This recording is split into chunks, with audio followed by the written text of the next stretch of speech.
Si dans la rue, un enquêteur vous demandait « Qu'est-ce qui est le plus important dans votre vie ?» Je parie que vous seriez en mal de répondre, et moi aussi, parce que c'est une question posée dans le vide.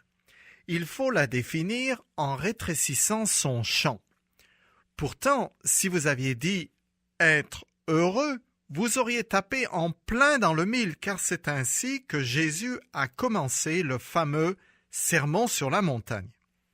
Mais la question qui nous intéresse est « Comment parvenir au bonheur ?»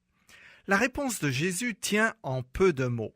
Il faut que ma relation à Dieu soit la plus authentique possible. En effet, elle peut être pervertie par le souci de briller aux yeux des hommes ou dévoyée par la soif de posséder des biens matériels. Or, ces poursuites insensées sont des formes d'idolâtrie. Le disciple du Christ doit apprendre à valoriser ce qui est éternel et à choisir Dieu plutôt que ce qui est éphémère. Mais son ennemi mesquin, c'est l'inquiétude qui dissimule une part d'orgueil, puisqu'elle présuppose la possibilité de gérer sa vie tout seul. Jésus assure ceux qui le suivent que le Père n'est pas un de ces dieux païens dont il faut forcer la main pour qu'ils répondent à leurs besoins. Il est le Seigneur de la création dont toutes les créatures dépendent. C'est donc en ayant confiance en lui et en aspirant à voir l'établissement du royaume de justice sur terre que les fils du Père calment leur angoisse du lendemain et trouvent le bonheur. Dans le chapitre 7 de l'Évangile selon Matthieu, Jésus traite la relation des disciples vis-à-vis des autres. Je commence à lire. « Ne jugez pas les autres pour ne pas être vous-même jugés. » Versets 1 à 2. Ce verset est probablement l'un des passages des Écritures qui est le plus souvent cité et déformé. Le mot « juger » peut être traduit de plusieurs manières, soit condamner, soit discerner entre ce qui est bien et mal, ou encore discipliner. Lorsqu'on examine d'autres déclarations de Jésus et du Nouveau Testament, il est clair que le Christ n'interdit pas tout jugement. Ce qu'il désapprouve est une condamnation qui n'est pas selon la justice. Par contre, l'aptitude à discerner entre ce qui est bien et mal, l'illusion et la réalité, le vrai et le faux, ce qui est droit et injuste, est recommandée à maintes reprises tout au long des textes sacrés. Je donne 2 exemples. Cessez donc de juger selon les apparences et apprenez à porter des jugements conformes à ce qui est juste. Mais c'est bien à vous de juger ceux qui font partie de votre communauté. Ceux du dehors, Dieu les jugera, mais vous, chassez le méchant du milieu de vous. » Fin de citation. Je continue le texte de Matthieu. « Car vous serez jugés vous-même de la manière dont vous aurez jugé. Et on vous appliquera la mesure dont vous vous serez servi pour mesurer les autres.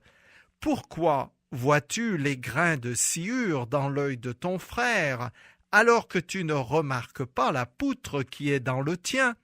Comment oses-tu dire à ton frère « Laisse-moi enlever cette sciure de ton œil », alors qu'il y a une poutre dans le tien? Hypocrite! Commence donc par retirer la poutre de ton œil, alors tu y verras assez clair pour ôter la sciure de l'œil de ton frère.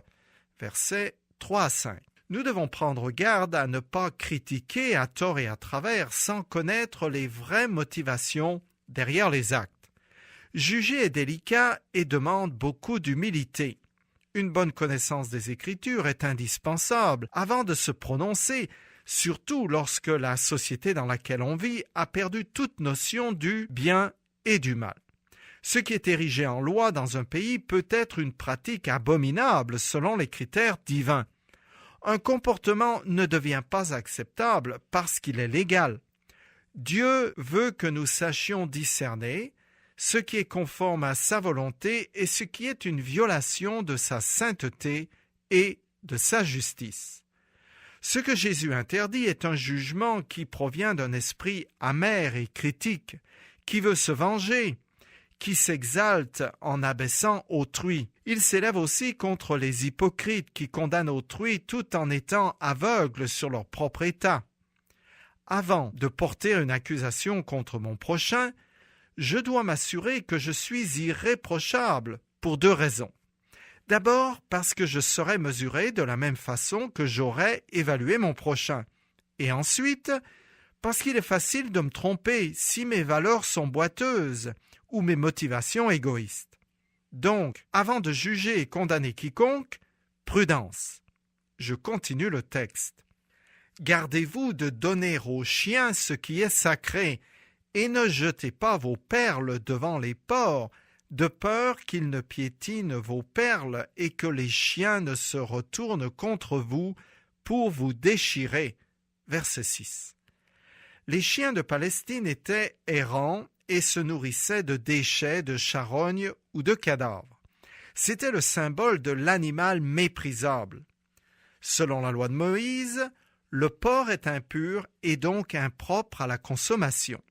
Ces 2 bêtes ensemble représentent les moqueurs et les adversaires de Dieu. Les perles sont l'enseignement du Christ. Au cours de son ministère, Jésus a quelquefois refusé de répondre à des questions que ses adversaires lui adressaient parce qu'ils étaient de mauvaise foi. Aucune explication n'aurait changé leur attitude car ils étaient viscéralement pervertis, aveuglés par leur cœur mauvais. Jésus exhorte ses disciples à évaluer les situations où il est préférable de se taire, car d'une part, la bonne nouvelle de Jésus sera profanée et tournée en ridicule par les chiens et les porcs, et d'autre part, le croyant ne doit pas provoquer inutilement la colère de ses adversaires en leur donnant un bâton pour se faire battre. Le croyant doit pouvoir discerner entre ceux qui ont un intérêt pour les réalités spirituelles et les autres. Voici une histoire véridique. Jack, un membre de la Chambre des députés de l'État du Tennessee aux USA, était connu pour être un grand buveur. Puis, il devint chrétien et réforma considérablement sa vie. Il s'engagea au service de son Église tout en restant membre du Parlement. Un jour, alors que celui-ci siégeait, un autre membre proposa qu'on entende un sermon de la part de Jack. Tout le monde s'esclaffa. Mais Jack, vif d'esprit, répondit du tac au tac. « Je regrette, mais je ne peux rien dire. Mon maître m'a interdit de jeter mes perles devant des pourceaux. » Fin de citation. Dans cette région religieuse, où tout le monde a quelque connaissance de la Bible, les députés présents comprirent exactement ce qu'il voulait dire et on n'osa jamais plus le tourner en ridicule. Je continue le texte de Matthieu. « Demandez et vous recevrez, cherchez et vous trouverez, frappez et l'on vous ouvrira. Car celui qui demande reçoit, celui qui cherche trouve, et l'on ouvre à celui qui frappe. Qui de vous donnera un caillou à son fils quand celui-ci lui demande du pain, ou bien s'il lui demande un poisson, lui donnera-t-il un serpent ?» Versets 7 à 11. Jésus continue le sermon sur la montagne avec des propos sur la prière. Dans le chapitre précédent, il a déjà expliqué comment prier. Maintenant, il encourage ceux qui le suivent à s'y consacrer avec ferveur. Ce sujet occupe une place très importante dans son enseignement. Les 3 verbes « demander »,« chercher »,« frapper » sont au présent, ce qui sous-entend que les croyants doivent faire de ces impératifs une habitude journalière. Jésus insiste et choque afin de bien mettre en avant combien le Père céleste est bon, digne de confiance et qu'il prend soin de ceux qui l'invoquent. Il ne donnera ni un caillou, qui est inutile, ni un serpent, qui est dangereux, à ses enfants qui s'attendent à lui.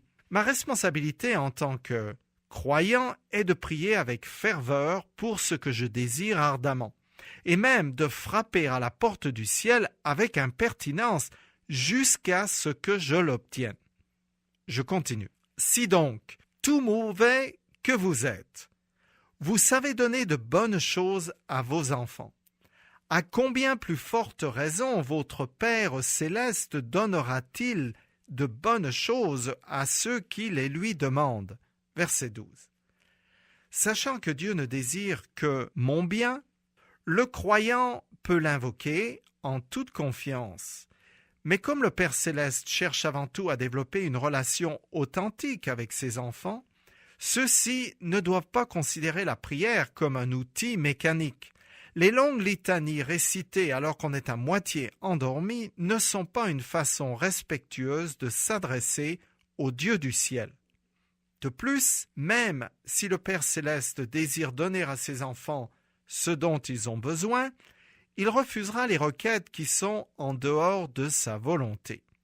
Comme il a une vision des choses qui va d'éternité en éternité, quand il dit non, je dois être assuré que c'est pour mon bien ultime, même si je ne comprends pas.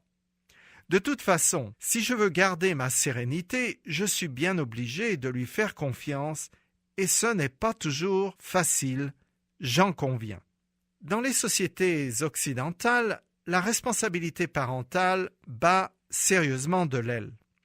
Comme tous deux travaillent, ils rentrent fatigués et aspirent avant tout à la tranquillité et au repos, n'étant pas d'humeur à se bagarrer avec leurs enfants, ni à imposer une discipline pourtant salutaire.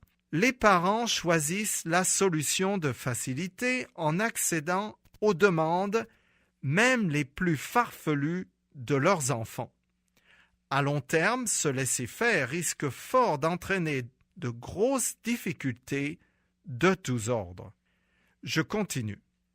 Faites pour les autres tout ce que vous voudriez qu'ils fassent pour vous, car c'est là tout l'enseignement de la loi et des prophètes.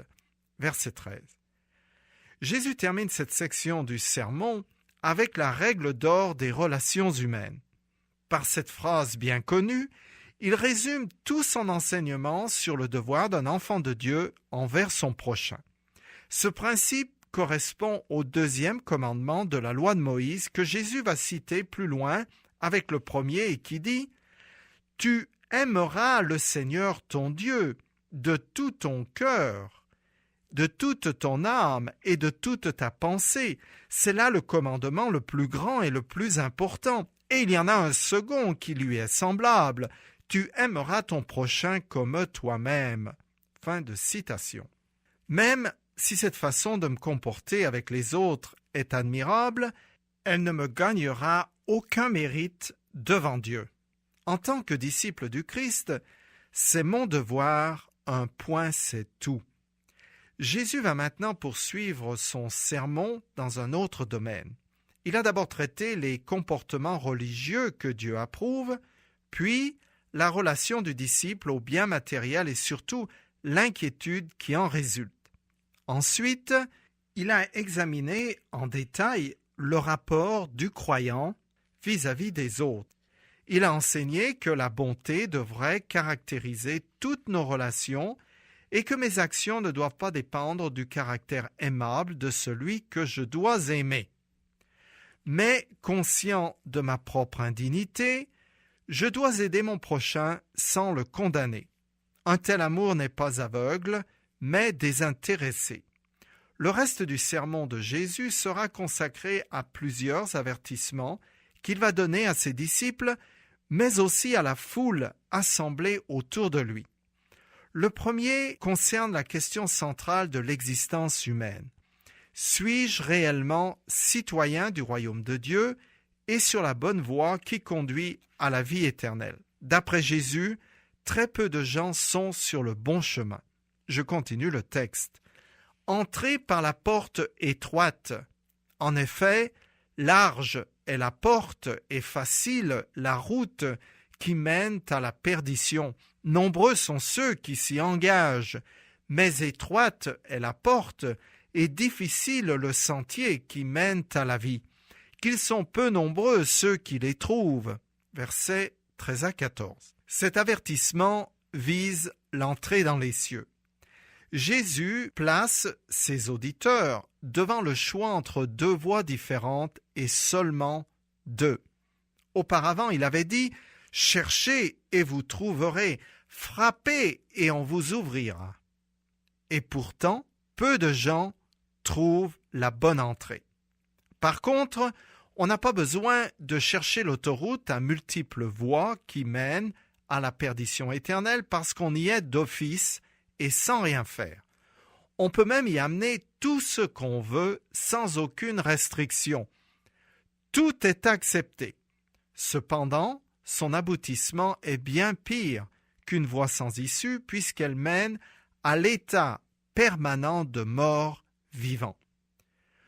Pour se trouver sur cette route qui mène à la perdition, rien de plus facile. Je peux suivre la tradition religieuse que j'ai héritée de mes aïeux ou adhérer à un athéisme militant. Cela ne fait aucune différence et ne rien faire, c'est se trouver par défaut sur la mauvaise route. Pour en sortir, chacun est responsable de chercher la porte étroite.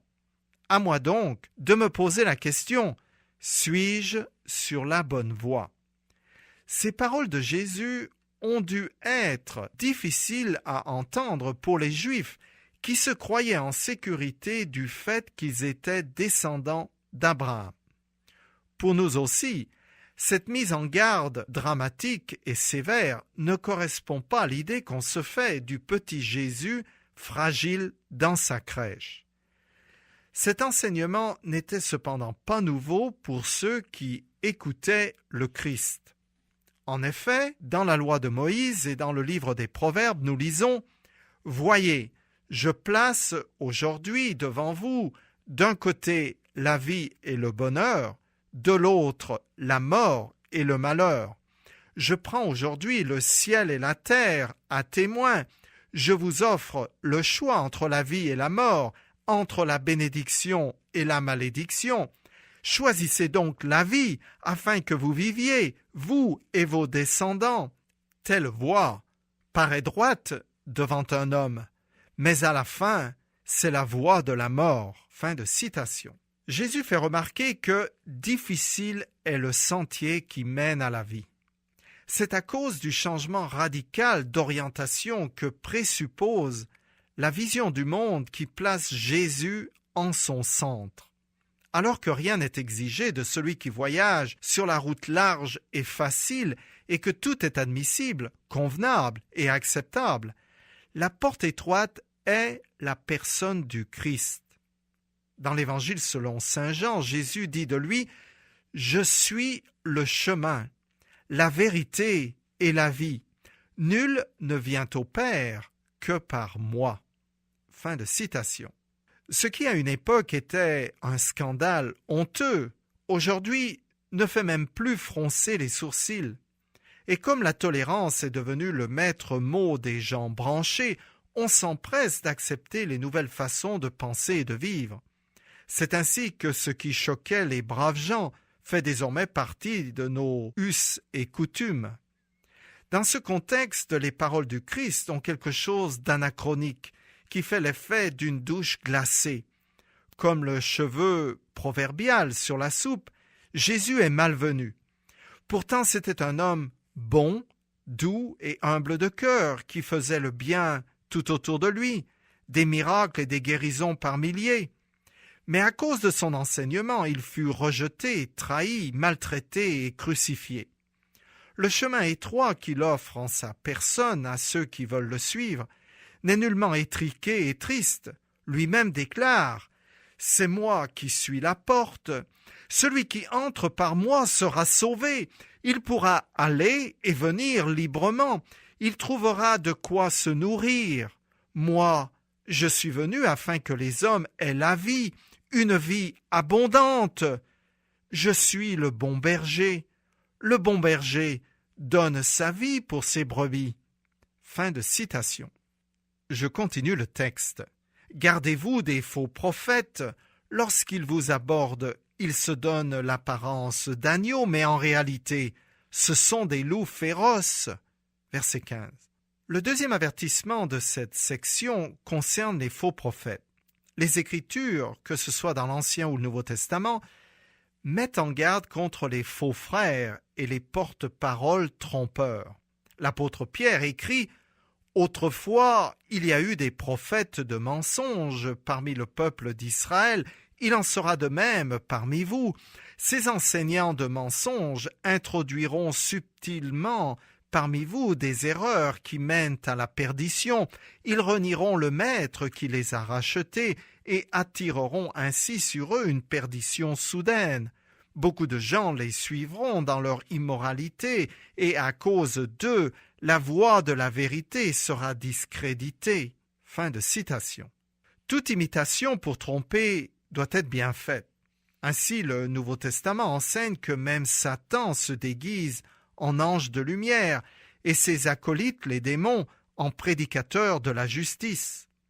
L'apparence d'agneau est une parure d'innocence, de douceur et d'humilité.